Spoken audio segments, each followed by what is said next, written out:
4차 산업혁명 시대에 맞춰서 과학기술의 중요성이 더욱 커지고 있습니다. 그래서 차기 정부의 과학기술 정책이 정말 중요할 텐데요. 네, 국내 유일의 과학 전문 방송답게 YTN 사이언스가 대선 후보 5인의 과학 정책을 꼼꼼하게 분석해봤습니다. 양희영 기자 함께하겠습니다. 안녕하세요. 네, 안녕하세요. 이 박근혜 정부의 제일 중요한 그런 핵심 기조였는데 이 창조 경제 상징이었죠. 미래창조과학부. 이제 새로운 정권이 들어서면 어떻게 될지 좀 궁금한데 그 부분부터 좀 짚어주시죠. 네, 이 미래창조과학부, 이 박근혜 정권의 핵심 공약이었고 네. 또 핵심 부처였죠. 창조 경제를 실현하는 주무 부처였는데요. 이 기초과학과 정보통신기술을 엮어서 새로운 경제 발전, 그러니까 창조 경제를 이끌겠다는 목표를 했는데 결국 이루지 못한 채 해체될 것으로 보입니다. 이 5명의 후보 모두 미래부에서 과학기술 전담부처를 분리하거나 명칭을 변경해 기능을 확대, 강화하겠다고 밝혔는데요. 이 그래픽 함께 보시면서 자세히 설명해 드리겠습니다. 네, 이 더불어민주당 문재인 후보는요, 과학기술 전담부처를 분리하고 대통령 직속 4차 산업혁명위원회를 만들어 이 정부 주도의 과학진흥 정책을 내놨습니다. 이 현 정부의 창업 지원에서 한 걸음 나아가 벤처기업의 아이템을 직접 정부가 구매함으로써 적극적인 지원을 약속한 겁니다. 이 자유한국당 홍준표 후보는요, 지금과 비슷한 정보과학기술부를 만들고 장관을 부총리급으로 격상시키겠다 이렇게 약속했는데요. 특히 이 새만금 지역의 4차 산업혁명 특구 이런 거를 조성하겠다는 뜻을 밝히기도 했습니다. 이 국민의당 안철수 후보는요, 5 후보 중에서 민간의 역할을 가장 강조하고 있는데요. 기존 국가과학기술연구회의 기능을 정리하고요, 강화하고 민간 공동연구를 위해서 국가기술융합센터를 세워 민간의 창의성을 최대한 끌어올리겠다 이렇게 밝혔습니다. 이 바른정당 유승민 후보의 경우는요, 미래부와 산업부의 컨트롤 타워를 통합해서 혁신 부총리를 임명하겠다 이렇게 밝혔고 4차 산업혁명 시대를 주도할 인재 양성을 키우기 위해서 초중고에 기업가 정신이라는 과목을 신설하겠다 밝혔습니다. 이 마지막으로 정의당 심상정 후보는요, 정부와 민간이 함께하는 파트너형 정부를 제안했는데요. 이 정부는 실패 위험이 큰 연구 분야는 지원을 하고 국가 R&D 예산 수립 과정에서는 현장 과학자들의 의견을 들을 수 있도록 위원회 내에 어떤 방법들을 만들겠다 이렇게 공약했습니다. 예, 정리한 것을 쭉 보니까 뭐 정부 주도냐, 민간 주도냐, 그리고 뭐 교육과 어떻게 연계시킬 거냐 다양하게 나오고 있는데. 네. 뭐 과학기술부처가 지난 10년 동안 교육과학기술부에서 뭐 미래창조과학부로 해서 뭐 통폐합 여러 번 됐었는데 네. 후보들도 뭐 그것만이 능사는 아니다 이렇게 알고 있는 것 같고요. 그렇죠. 그리고 또 R&D 그 정책에서 19조 원의 규모가 적지 않은 규모인데 이게 성과로 드러나지 않는 부분에 대해서 이 실효성 문제에 대해서도 후보들 생각이 좀 다를 것 같은데요. 네, 오히려 이런 부분에서 이 R&D 현재 시스템이 좀 잘 돌아가지 않는다, 비효율적이다, 그리고 연구자들의 자율성이 앞으로보다 지금보다는 강화되어야 한다 이런 점에서는 모든 후보가 사실 뜻을 함께 했습니다. 이 후보별 키워드를 통해서 설명을 좀 한번 자세히 드릴게요. 이 먼저 문재인 후보는요, 키워드를 사람에 투자한다 이렇게 적었습니다. 이 문 후보 캠프에서는요, 과학기술이 이제는 사람을 보고 투자해야 된다 이렇게 이야기했는데요. 우선 연구자의 자율성을 보장하고 이를 위해서 책임성도 강화하겠다. 그래서 현재 이 연구 과제를 누가 어떻게 기획하고 결정하는지에 대해서 좀 더 밝히겠다 밝혔고요. 이 문 후보 캠프는 신진과학자, 여성, 지방, 뭐 학생 연구원 등 이 소수 집단으로 우선적인 연구비 배분 이런 것들을 밝혔습니다. 또 현재 약 6조 원으로 알려진 기초과학 연구 예산이 실제로는 한 2조 원 수준에 불과하다면서 이 2배 정도 앞으로 더 확대하겠다 이런 공약도 펼쳤고요.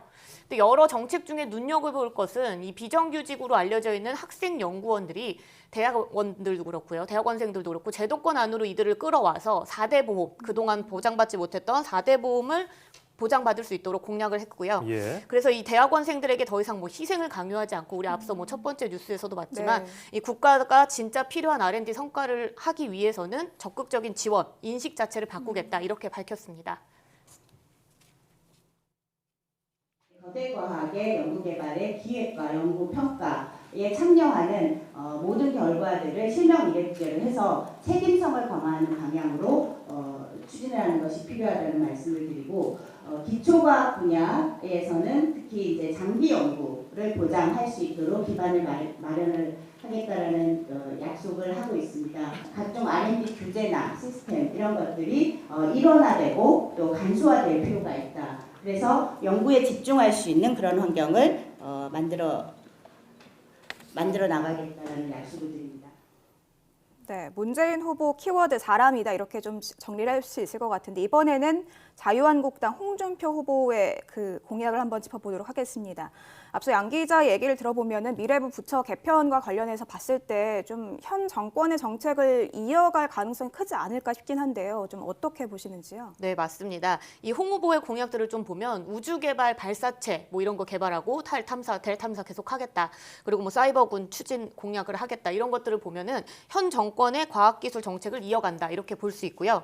이 R&D에 관해서 핵심 공약은 좀 눈여겨볼 만한데요. 국가연구개발 경쟁력 강화법 이런 걸 제정하겠다 이렇게 밝혔습니다. 이 홍 후보 캠프에서는 이 강화법을 제정을 해서 연구비를 확대하고요. 기초 원천 연구에 있어서 자유공모 방식을 도입해서 연구자들의 자율성을 높이겠다고 밝혔습니다. 또 여성과학기술인의 비율을 현재 20%에서 50%까지 늘리고 전문연구원 제도 활성화, 그리고 이스라엘식의 사이버 군대 창설 등을 공약했고요. 또 특별한 게 이 은퇴과학자를 위한 여러 가지 공약들을 냈던 점이 특별한데요. 이 정년 후에 재고용으로 인력을 활용하겠다. 그리고 과학자 연금이나 주택 보급 등 과학기술인을 위한 복지 정책도 함께 제시했습니다. 각 정권마다 컨트롤을 너무 잘하려고 하시다 보니까 컨트롤이 강화됐던 거죠. 저희 자유한국당은 작은 정부를 주장하고 있습니다. 즉 컨트롤 타워가 해야 할 일은 예산 하나하나까지 다 컨트롤하는 것은 아니어야 된다고 생각하고요. 국가연구개발 경쟁력 강화법이라는 특별법을 제정해서 그 안에서 연구자 자율적으로 또 PM이 정권을 가지고 예산을 활용할 수 있도록 그런 식의 주도적인 연구 개발 환경을 만드는 것이 중요하다고 생각합니다. 예. 자, 이번에는 후보 기호 순으로 3번 안철수 후보의 R&D 공약을 살펴볼 텐데 안철수 후보는 민간 주도를 해야 된다 이렇게 얘기를 했었죠? 네, 맞습니다. 앞서 뭐 과학기술 전담부처 이야기할 때도 그렇고 사실 정부는 최대한 빠지고 민간이 주도로 해야 한다 이렇게 얘기를 했는데요. 민간 주도, 연구자 중심 이런 키워드를 볼 수 있습니다. 이 안 후보 캠프의 공약이 인상적이었던 것은 이미 우리는 어떻게 바뀌어야 될지 모두 안다. 문제는 이것을 정부 혹은 공무원이 주도했다는 게 문제다 이렇게 설명한 부분인데요. 그래서 국가 R&D 예산을 부처 이기주의에서 벗어나서 관리할 수 있도록 강력한 컨트롤 타워 이런 것들은 필요하겠지만 그 외에는 연구자의 자율성에 맡기고 또 민간에게 넘기자 이렇게 이야기했습니다. 그래서 이 국가 그 실패를 또 용인을 해주고 그리고 또 결과가 아닌 과정 중심의 감사 이 감사는 또 연구자뿐 아니라 공무원에게도 좀 적용을 시켜서 이 정책 실현 가능성을 높였다고 볼 수 있는데요. 인터뷰를 함께 들어보시겠습니다. 이 민간 유준이 뭐 감사를 갖다 줄이고 하는 건 다 껍데기만 들여갈지 실제로는 공무원이 딱 권한을 쥐고 한 개도 안 바뀌었고 오히려 더 옥죄었다고 생각합니다. 그래서 이거는 해봤는데 뭐 또 그걸 또 하려고 그러느냐 하는 게 아니라 여태까지 안 해본 거기 때문에 정말로 실질적으로 해보겠다 하는 의미로 받아들였으면 좋겠습니다. 그 역할을 제대로 하려고 그러면 그러니까 공무원들이 쓸데없이 규제를 하지 말고 민간이 자율성을 발휘할 수 있도록 풀어줘야 된다는 게 절대적인 철학이고요. 그래서 이거는 우리가 이 과거에 안 해본 거고 실질적으로 해보겠다는 생각에서 제안한 거라고 말씀드립니다. 네, 민간 자율성을 보장하겠다. 그러니까 좀 현장의 목소리에 귀를 기울이겠다 이런 입장인 것 같은데 그렇다면 다음으로 유승민 후보는 어떤 정책을 내놓고 있는지요? 네, 이 유승민 후보의 키워드는 장기적인 R&D 지원입니다. 아무래도 유 후보 캠프에서는 이 R&D나 과학기술 관련 정책에 있어서 아직 부족하다 이런 면을 먼저 인정을 하면서요. 장기적인 관점에서 정부 R&D를 지향하고 이 규제를 혁신하겠다 이렇게 밝혔습니다. 이 R&D 관련 법규는 네거티브 규제로 바꾸고요. 연구자의 자율성을 높여서 이 아무래도 앞으로 그 국가 R&D를 중장기적인 사회 문제 해결 이런 데 좀 집중하겠다 이렇게 설명을 했고요. 또 미국의 방식을 이용해서 뭐 과학 펀드를 조성하고 여기에 과학기술인들이 자유롭게 할 수 있도록 자율성을 좀 유지하겠다 이렇게 얘기했는데요. 인터뷰 또 함께 들어보시죠. 이제 과학자분들한테 재정을 드리고 여러분들께서 진짜 기초과학에는 얼마, 그다음에 산업적인 연구에는 얼마, 그다음에 여기에서 이제 과학자들이 지원하는 부분들은 얼마를 사용한다든지 그런 모든 플래닝을 하실 수 있었으면 좋겠습니다. 그래서 정부 R&D를 최소화하고 자율적이고 도전적인 연구 환경을 조성하겠습니다. 4차 산업혁명에 필요한 인재가 창의적이고 도전적이어야 되지만 정말 혁신을 만들어낼 수 있는 실력을 가질 수 있는 그런 학생들을 길러야 되는데요.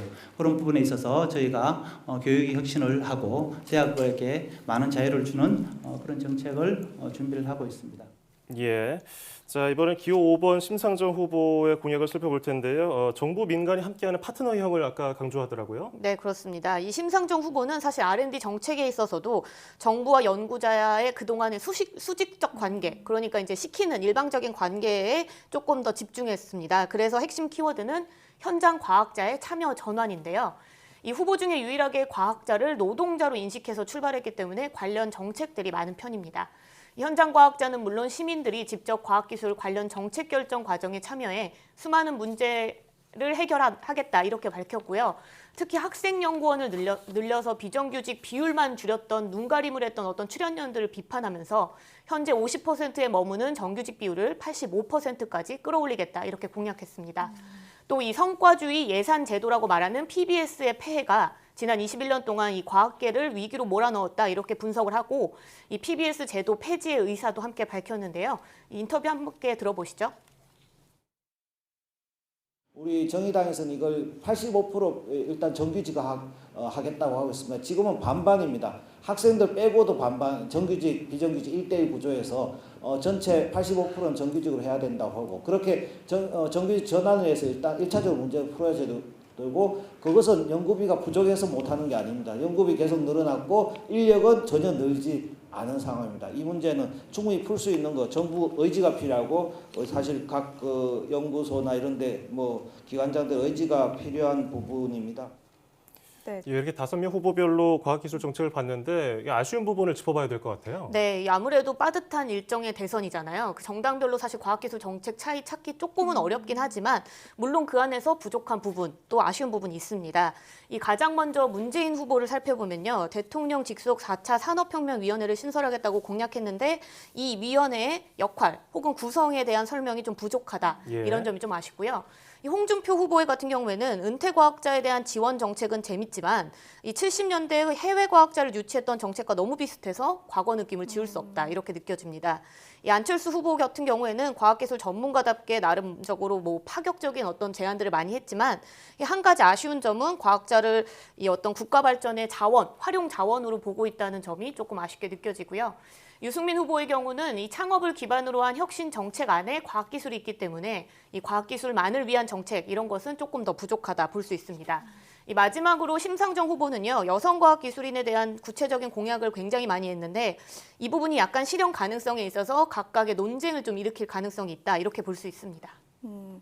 아무래도 지금 나온 공약들은 당연히 좀 아쉬운 부분이 있을 수밖에 없을 것 같은데 제일 궁금한 건 현장에서 어떻게 판단을 하느냐가 아닐까 싶습니다. 현장에서 전문가 또 과학자들은 어떤 의견을 내고 있습니까?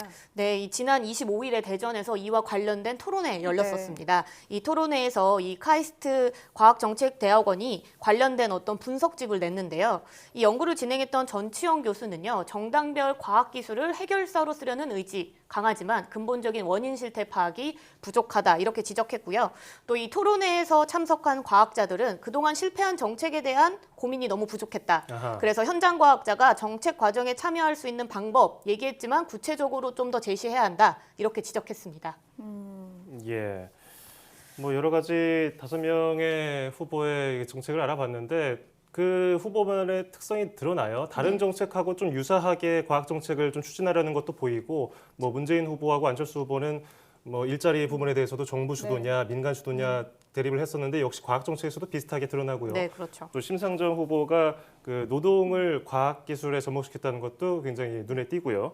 하지만 역시 지적받는 부분들 우리가 신경 써야 될 부분들은 그걸 계속 정부가 이 부분을 고려를 해야 될 것 네, 같은데요. 그렇죠. 뭐 아무래도 실제로 진짜 정부가 이제 정해져서 정권이 들어서면 예. 이제 앞으로 구체적인 어떤 그 정책들은 네. 조금 더 수정 보완을 해 나가겠다 이렇게 다 그 과학 특보들도 밝혔습니다. 예, 자 19대 대선을 맞아서 주요 후보들의 그 과학기술 정책 공약에 대해서 살펴봤습니다. 양현 기자 수고했습니다.